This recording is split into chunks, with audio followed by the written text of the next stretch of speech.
dancing.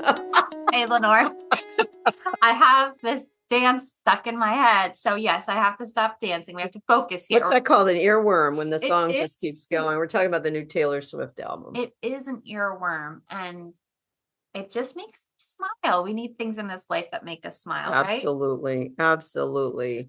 But that takes us into what we're talking about today. Absolutely. We were commenting on how supportive Taylor and Travis are of each other. Yeah, they do. They seem very supportive, and they seem to be genuinely happy for the other's success.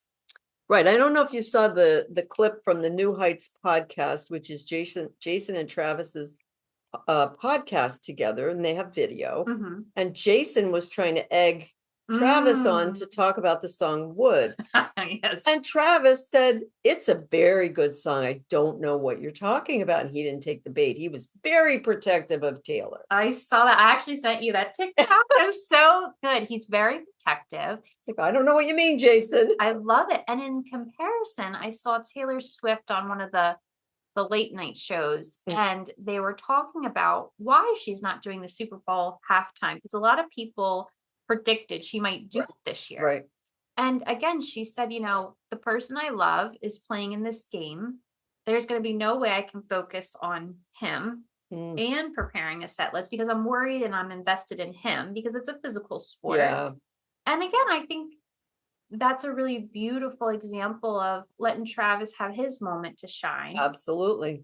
And, listen, the Super Bowl is a big deal. Taylor Swift's a big deal, but I think any artist would want the Super Bowl halftime show. Well, you don't get paid. You don't get paid, but the exposure. It's a big deal. It's a big deal. So I love that. But you do see celebrities or people of celebrity fame often overshadowing each other. Yes. Especially with like actors. Oh yeah. And Lenore and I, we see a lot of couples in the work we do, or we'll see, one member of the couple, and a frequent complaint they have is either I'm not getting my needs met, or I'm getting lost in the other person's need. I think it's very hard for people to find the balance, right? Of compromise and support without loss. Right. And let's talk about from the beginning. Mm-hmm. If you're alone and your partner's alone, and then you decide to move in together, whether you're married or not, at that point, you cease to be an individual. You don't cease to be an individual, but you have to start playing on the same team. Playing on the same team is such an important philosophy, imagery, idea that I think if you take anything from this podcast today, take that line. Yeah, exactly. You can't go out. You shouldn't go out and spend $2,000 on something and then go to your partner and say, I can't make the rent payment when maybe that's what you used to do. But yes. Again, it's a new thing. You don't want to sabotage each other. We see that so often where people just can't get on the same page about money or chores, right? Oh, those are the two things, right? Chores and money are really, really big. And I think that being on the same team translates into everything. We're also going into holiday season here, and being on the same team really helps navigate that, which I'm sure we'll talk about in future episodes, because that can be another nightmare. But the other thing is, when you go from being a single person to being in a partnership, that becomes your new family. Yes. Don't take my word for it. I do think it's in the Bible. Yeah. Lenore and Jesus said it. That's right. And you have to focus on that. So when your mom calls you and she says, you need to come to my house at Christmas, you have to then say, no. I have to check with my partner first. Right? 100%. So I like though what you said about going back to the beginning. So it's a conscious decision to become on the same team. Yes. It's a conscious decision that I am joining in or surrendering or compromising a little bit with this other person. So when I lived alone, my apartment was wonderfully girly, very girly. And my husband's apartment was very sparse. And so very masculine. So now our home is probably more girly than he would ever anticipate, but it's nowhere near what it was. And he also comments he loves all the decorations. We're a big Christmas decoration Oh, household. So nice. he calls it Winter Village. He says Winter Oh. Village comes and descends upon the house. But I mean, that's an example of a baby compromise. Like, I'm not going to move in with him and think it'll only be my decorations and all his need to be thrown in the Yeah. trash. Yeah. No, you're absolutely right. And it is nice when you can agree on stuff like that. You both Yeah. like Christmas and you both want a lot of Christmas decorations, but this is a world where you have to compromise and you also have to retain a bit of your identity Yes. in that world. Like the best couples have retained their identity while having that overlap where they're compromising. I agree. But I mean, because of the work we do, we probably tend to see more people who struggle with that dynamic. Um, and I'm curious about your practice, but on my side, because I work with a lot of people with PTSD and complex trauma, it's not a rule, but I tend to see people who lose themselves in the relationship. Mm. So they give, and then they hit their wall and then they snap. And their partner said, why are we snapping over this one thing? But it's usually a buildup. That is so common. It's a buildup without the release of pressure. Yes. The best relationships are the ones where they are having conflict all the time. Yep. Because if she leaves her shoes in the middle of the living room floor and she tells him, I need to talk to you about your shoes, or he needs to say to her, I need to talk to you about your shoes in the middle of the living room floor. It's not brushed under the rug. What usually happens is you resent it. Then there's the towels. Then there's the spending of the money, and nothing is talked about. The resentment builds up, and then one of them flips out, and the other one goes, "Where's this coming from? Where's this coming from? And why is it about the dishwasher? It's not about that. Dishes aren't that important. It's about the 900 other things that the one partner has buried." Yeah. I was just saying to someone earlier this week, I said, it's not about fill in the blank, whatever they were fighting about. I said, the details of that scenario, let's put them on a shelf because they were getting lost in the minutia. Yep. What are the feelings underneath it? And Yep. it was agitation and it was resentment.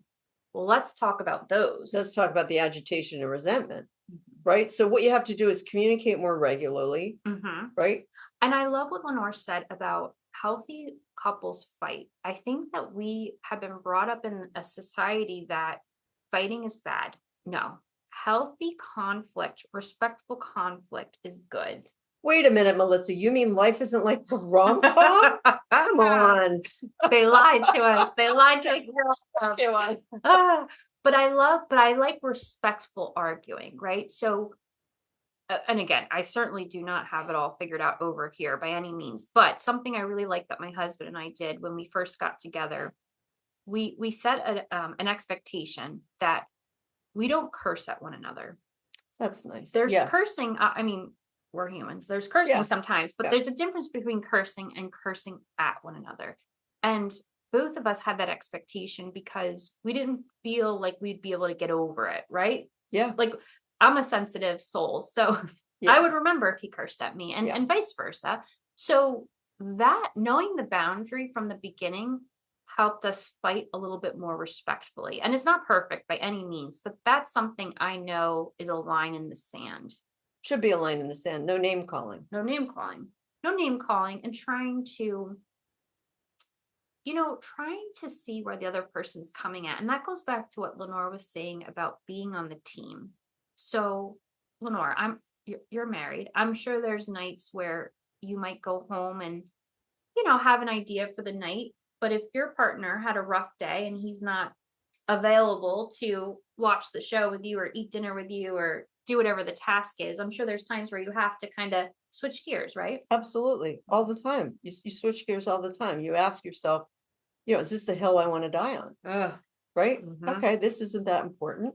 So I'm gonna just let it go. But I made the choice to let it go. I'm not holding on to that resentment. Very important. I made the choice to let it go. And if it is the hill you want to die on, then you need to open your mouth. That's right. You can't think in your brain, this is a hill I want to die on, and then not communicate that. Right. And I think I always tell people, life is not reality TV. Just because you have conflict doesn't mean we have to fight. It doesn't mean there has to be drama. Right. If you can fight following the fair fighting rules, Yeah. and I believe you can look Yep. those up on the internet.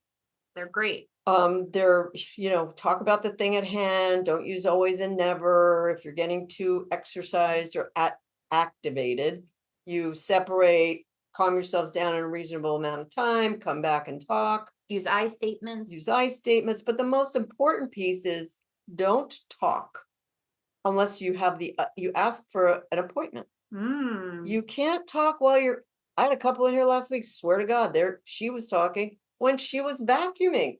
She said, how can you do that? That's not good communication. I don't even understand how you do that. How did they hear? It wasn't working. It wasn't working, yeah. So you ask for an appointment. In other words, when can you talk? I've got something important to say. The other person says, okay, now, or no, give me a minute. They know the importance of it.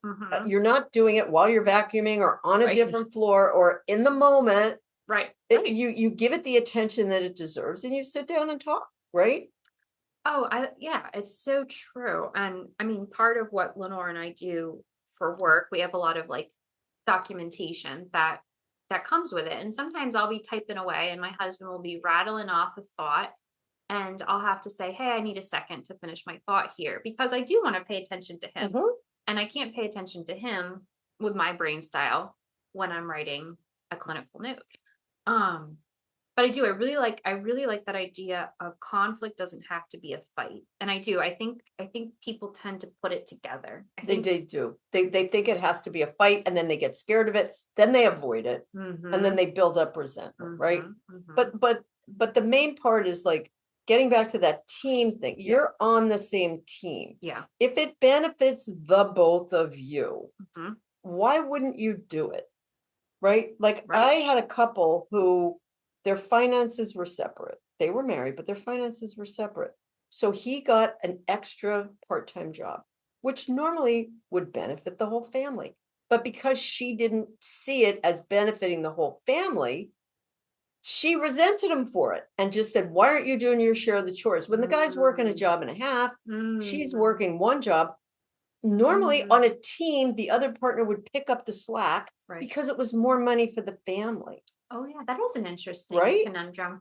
So I'm curious about that case now. It's a question of what happens when you do keep finances separate. Oh yeah. Finances is a very interesting beast. I find people are as uncomfortable talking to me about finances as they are talking to me about sex. It's a very interesting dynamic. And I think that most people don't know how to manage their money. I hope that more young people are learning how, but it's not something they teach you in school. It's not necessarily something parents teach you, but it's the most important thing. And it's not about what you're doing without, it's about just coordinating. Like I remember when my husband and I were first married, one of the rules we made was don't spend over X amount of money without telling the other person, just so that it wouldn't hit at the same time. Yeah. Yeah. We have that rule too in our marriage. And it's so it doesn't hit at the same time, but it's also, I mean, I'm a big fan of accountability. I can be a spender and my husband's not. So it's also like,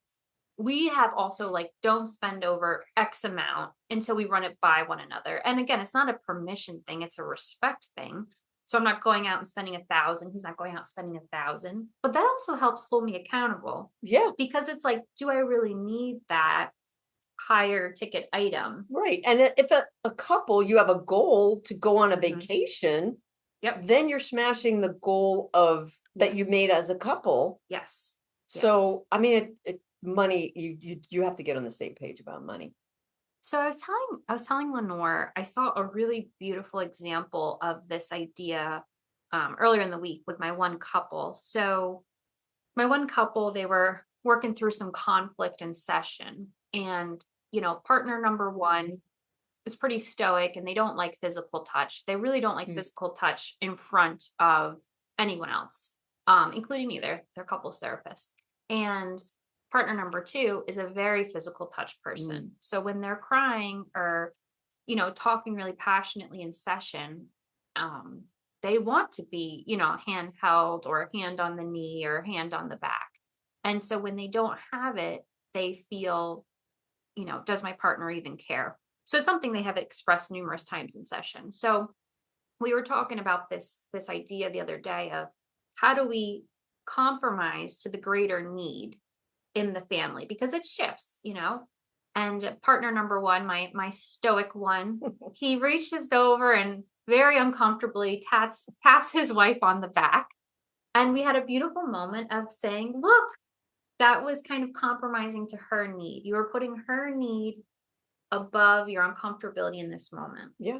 Do you tell her to say like, oh, I really need some touch right now? Yes. That's nice. Yes. Yeah, because they're not mind readers. They're not mind readers. And that's a good point. Sometimes that opens up good dialogue, because the one time she said, I need touch. He said, okay. And he gave her a little touch. And then she said, I need touch. And he said, okay.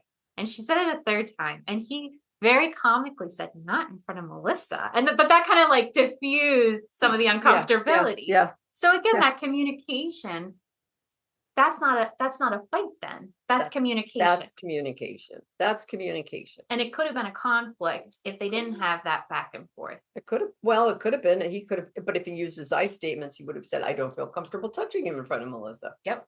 Right? Yep. But, generally speaking, in an argument, this is the one thing, if you take anything away from this, the one thing that people always do is they don't hear what the other person is saying with, as Melissa likes to say, with curiosity. Yes, with curiosity. So I'll give you an example. If one person says, you leave your shoes in the middle of the floor, the other person would respond with something like, well, let me tell you what you do. Oh, if Lenore and I had $1 for every time we hear that in couples work, we would be retired. We would be on an island somewhere. Let me tell you what you do. And the animosity or the defensiveness that kicks up in someone else is like a trigger. Now you're off to the races. Well, now we're not on a team. Now you're my opponent. Now you're my opponent. Exactly. Mm-hmm. Exactly. And I'm going to, depending on the person's trauma style or trauma response, if they're a fighter, now I have to take you down. Yep. So you've activated me. Now I have to take you down. Now we have a much bigger fight than the shoes. That's a major conflict. The way to get around this is to say, okay, let's write that down, because I don't want to forget that, but let's go back to what I said. Mm-hmm. Mm-hmm. So you're acknowledging that what they're saying is important, and you'll get to it. But right now the agenda is the first problem. Yes. Because you can't, when they bing, bing, bing, bing, bing around, you're not going to solve anything, because you're not even staying on the same topic, right? Right. And if you don't feel heard or validated, then you're probably not also staying on the topic, because you're thinking, why can't they just support me? Do they hear me? Right. What the heck is wrong with them? Whatever. Insert your own dialogue here. Right. Right. And a different way to go about it, the better way to go about it, is if I said to Melissa, you always leave your shoes in the middle of the living room floor. What might your response be? I might say, maybe this is a therapist in me, what really has you bothered right now? Well, your shoes are in the middle of the living room. She's like, I said your shoes are in the middle of the floor. I think I would, ask clarifying questions, but I would also go to pick them up. I can see how that's clarifying. Yeah. No, it really bothers me. Yeah. Okay. I got it. It really bothers me. Can we have a compromise? And, she might say something like, well, I like to take my shoes off when I come home. Well, can we figure out a different place to put them? And that's all it is. No one's saying you can't take your shoes off. Mm-hmm. We're just saying, what is a solution we both can live with? Right. What is the solution as a team that we can both live with?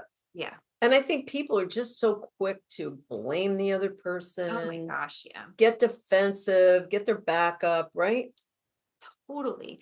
And again, that compromising piece is, I am guilty of hating the shoes in the middle of the floor. But if my husband's in the middle of a nightmare week at work and 3 projects, and he's pulled 2 all-nighters, I bring the conversation up about the shoes. There you go. I might wait until, the weekend when he's a little calmer. I might wait until there's a moment, or I might just put his shoes away myself. Yeah, that might not be the hill you die on. So to wrap this up, Taylor is very supportive of Travis. She goes to see his games. He is very supportive of her. Mhm. He goes to see her Yep. shows. He's so proud of her. She's Dances. so proud. He dances. Yes, he dances. And you could just see how they are on the same team. Yes, they are. And it's funny, my husband said to me the other day, I have a couple things going on all at once right now. And we were talking about, I have a couple different projects all at once. And he said, it was kind. He said, you're doing really good. And I said, we're doing really good. We're doing really good. Because he is sacrificing too. Like, if I'm distracted and working a lot, that does take away from time with him or time at home. I'm probably the culprit of the shoes in the middle of the room right now.